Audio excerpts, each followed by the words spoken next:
Different product. We are going to talk about rum. Just to make the comparison with cognac, the product where it is the raw material, which is the cane, okay, there is no terroir for cane. Most of the cane that is coming from South America, and a very few bits is coming from the Caribbean island. Where is the different and the identity of the product is in the people and in the tradition of each island. So this means that each island is going to use the same, roughly the same raw material, which is molasses, sugarcane syrup, or the vesu, which is the juice. But at the end, what will really make the difference is the way people are using this raw material. Tu peux changer. Up. So this is the fermentation tanks. Once again, if we have to compare to cognac, the fermentation tanks are closed in cognac. Not closed, but they are not sealed, but they are almost closed. Where here, it's open. Why? It's open because we want all time to have the same biological environment in the different tanks. Compared to rum, compared to cognac once again, the fermentation, the alcoholic fermentation is not only made by yeast, but it's also made with a combination of yeast and bacteria. And this combination is changing from one island and one country, and even from a distillery to another distillery. This is why, in terms of fermentation, you can have very short fermentation, 1 to 2 days, and it can go from 1 week to, let's say, 3 weeks is maximum. Afterwards, everything dies and the fermentation cannot be completed, but 1 to 3 weeks is the maximum. And this change not only from one country to another, one island to another, but also from one distillery to another. So, also, what makes the difference between the different distilleries and country is the type of distillation. So, basically, you have two types of distillation. The pot still, which is very comparable to cognac process, and you have the column still, which is the most used distillation process in the world. Okay? So here you have a big column here. So just to say a few words about the distillation, those two processes. The pot still has to be a double or triple distillation process, and it is a discontinuous process. This means that you have batches of distillation, and one batch from another will be different. With the column, it is a continuous distillation process. And even if it can go through different types of column in order to reach the right percentage of alcohol, this is a single distillation process. Okay, and it's continuous. So you have to send the sugarcane wine in the column in order to feed the column and to keep on distilling from the beginning to the end of the distillation campaign. Okay?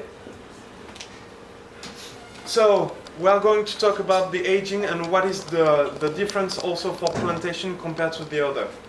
As you know, we are a cognac company at first, and our boss, Alexandre Gabriel, was very interested in experiencing an aging in the Caribbean and then in Europe. And this is how the Plantation brand was created. because we discover that this double aging process was not only unique as a concept, but also in terms of taste, that the taste of this double aging was really different. So we can say that there is a European aging and a tropical aging. I'm going to talk first of all of the tropical aging. Once we are going to talk about, the first thing is we are going to talk about the kind of oak that is used. They are using mostly, let's say 99% of the time, American oak. American oak is very distinct from French oak because it has very low level of tannins, so it gives very light color, or it needs a lot of time to give color and to give a real mouthfeel on the tongue. But it's very rich in aromatic components. So there is a lot of vanilla and coconut aromas that are brought by the American oak. I mean, when you are starting to learn tasting, I can tell you that that is one of the first things that you can differentiate is American oak aging and French oak aging. In terms of climate, under the tropics, it is very humid and very high and constant temperature. High and constant temperature.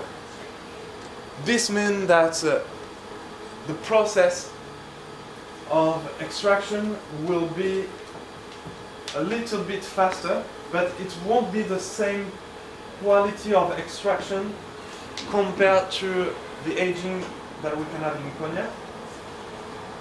The angel share is much greater than in Europe. It's 6%, where in Cognac we have, let's say, 2 to 3%. So this means that the volume will shrink much faster under the tropic compared to Europe. At this point, I want to say that some of my colleagues are saying that it is the same aging but faster. I'm sorry, but I don't agree with this statement. We have done research again on this, and what is the conclusion of this research is that it's just two different processes. There is no comparison that can be made. You can compare the angel share, but then the extraction is so different that it's not comparable. So it's very distinct, this tropical aging and the aging that we are going to talk about now, the one in Europe. Another thing that is different from European and tropical aging is this. How do you think you can access to the barrel to taste them? As I told you for Cognac Ferrand, we are monitoring and tasting and keep on tasting and selecting the barrels to blend them together to make sure that all notes are homogeneous and that the aging process is going well. Here, how can you access to the barrel for tasting them? No, but they don't. You can't. If you want to taste the 5 years old barrel, maybe they are at the 6th or 7th row over there. Mm-hmm. So you have to take all those barrels out of the cellar to reach them, and then to take sample on them. You have to either get through the bunch hole or either through the barrels to get a sample. So then you need to stick another bit of oak in the barrel in order to stop them to leak, which is very handy and practical. Mm-hmm. Yes. So you cannot taste your barrel, unfortunately, during the tropical aging. So then, this is why we are bringing the rum back to Cognac to use the techniques and the tradition in Cognac. Encore plus loin, si tu veux. Et well, so here, as you can see, we are stacking the barrels in a different way. So they are not upside down. Mm-hmm. They are lying barrels on rows. and we can access to each barrels to taste them. So this is my assistant, which is tasting a rum here. This is very important because once again, as I told you, as for cognac, we are tasting, blending the different quality, the different batches, sorry, not the different quality, the different batches in order to have an homogeneous product and the best product possible. On the the specificity of the European or the cognac aging is that we are using the Pierre Ferrand cask, which are French oak, for aging the rum in our cellar. So once again, it's French oak with more tannins, with more aromatic complexity. So as you can understand, in terms of mouthfeel and nose, this double aging will give you a wide spectrum of molecules, so of aroma.